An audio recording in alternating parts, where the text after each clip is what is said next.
Alright, so it's been a really long time since I think any of us have really posted anything. So I'm gonna give like this huge big spiel on everything that's going on with me and my relationship, my wedding preparations, and how I'm dealing with Jake getting deployed in less than 6 months. Which is way less than 6 months. But, yeah, so I'm gonna start with wedding. Like I said before, our plan was to have a wedding during his leave before he gets deployed. But it just, it kind of felt rushed. Like we were throwing everything together just so that we could get it out of the way. But a wedding isn't something that should be gotten out of the way. It's something that you need to put time and effort and thought into and figure out what you want and how you want it. I know it's about the person and not how it happens, but how it happens can make it all the more special. We were just going to have a small barbecue and just a few close friends and family that we could just easily call up and be like, hey, we're having a party to celebrate the fact that we just got married. I know you didn't know, but hey, come anyway.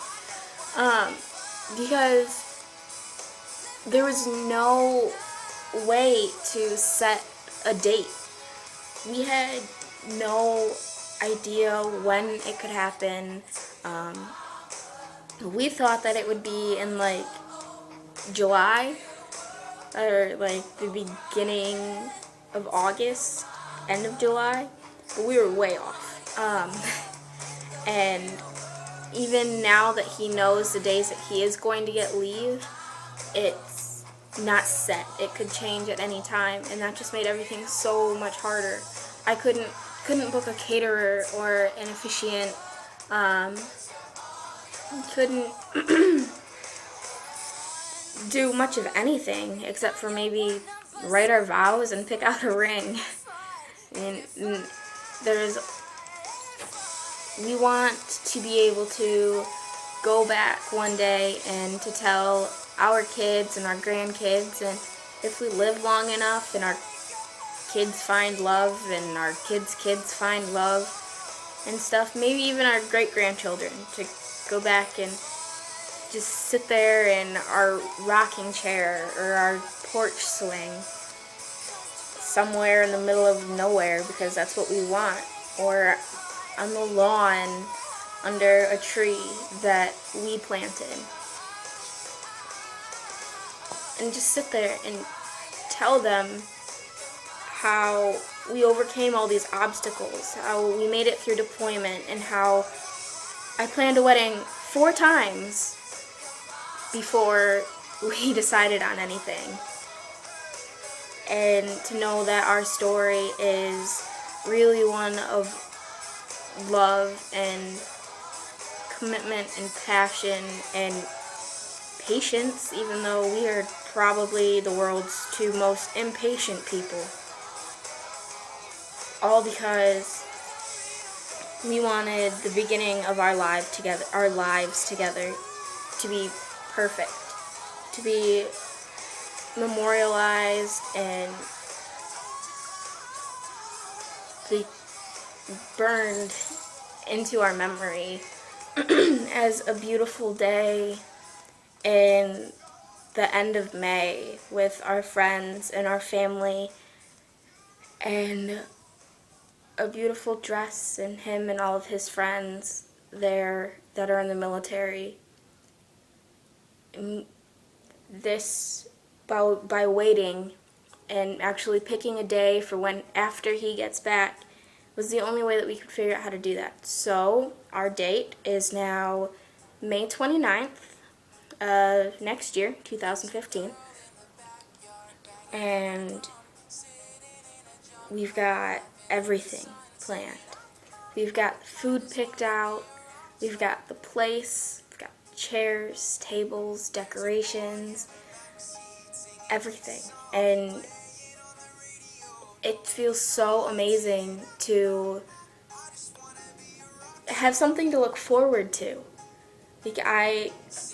Before I was looking forward to some random day that would happen at some random time with some random people that I could just call up because we didn't want to do it alone.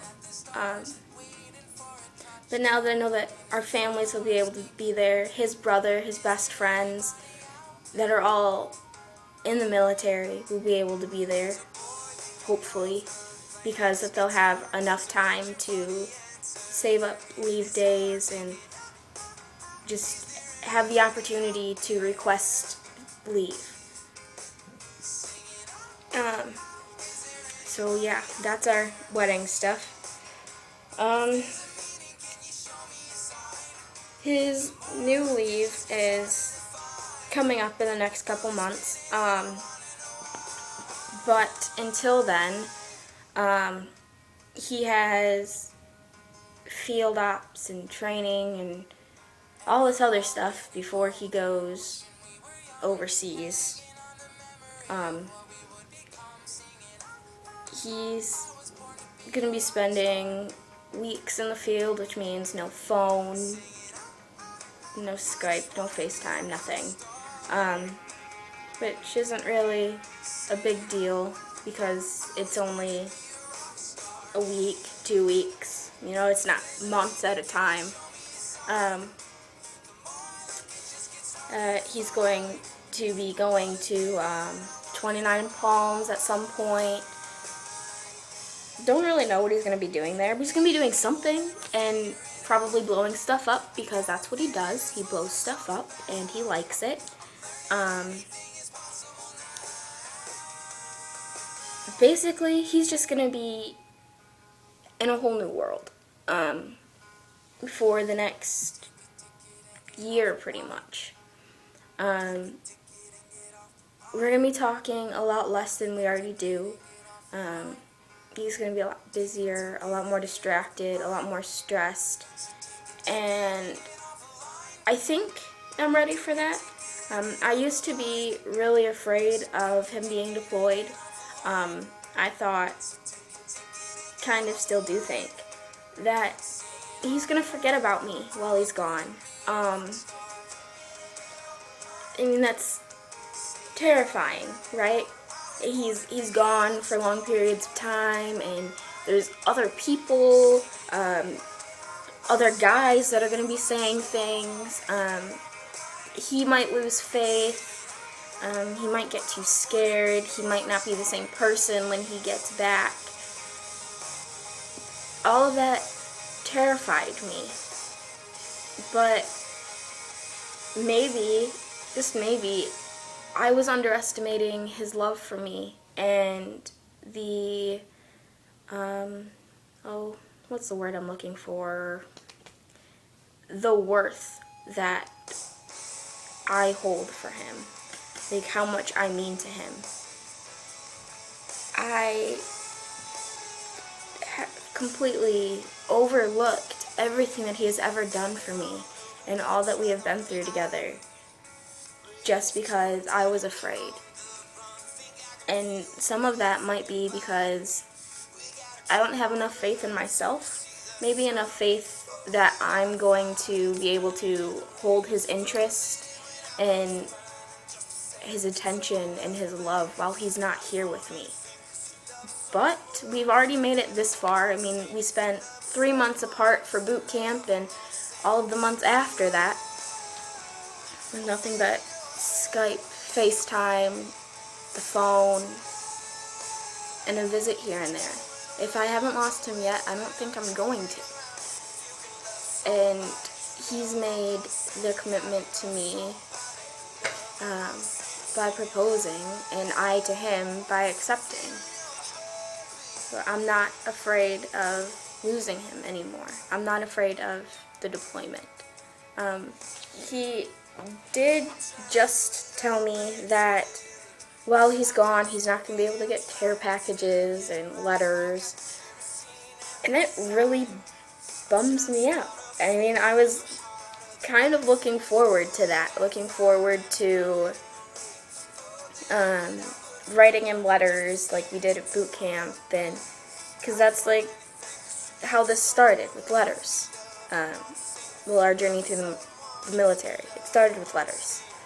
And I liked the idea of being able to write him and let him know that I'm still waiting and I'm still caring and loving him, even when he's not right beside me or even in the country.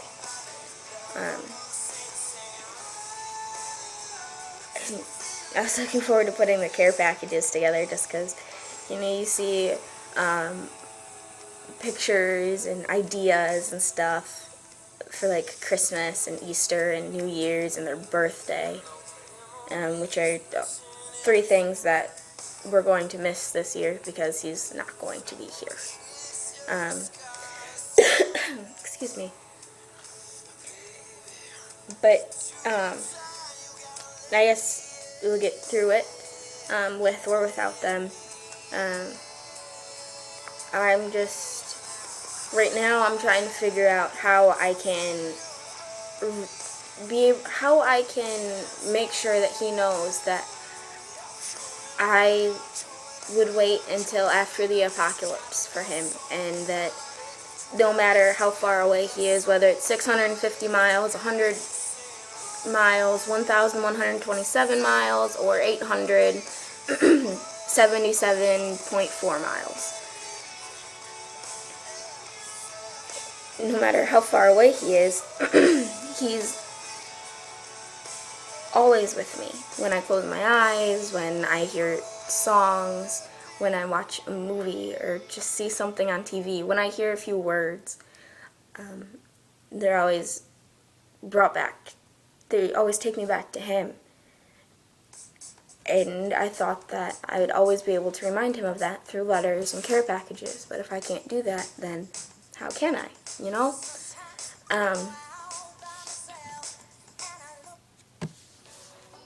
But I guess it's just another bump in the road that we get to climb over and go through. And it's just going to be another chapter in the story that we get to tell one day. He was supposed to come down here for Easter, but he can't. So instead, he's going to divide his leave block, which is 2 weeks, between me here in Texas and his family back in Michigan. Against my wishes, he made the decision and is standing by it pretty strongly. So he's going to be spending a week here. 6 days here. He's going to take a day for travel and spend 6 days there, and then he's going to fly back to base to finish all of his training and preparation before he deploys.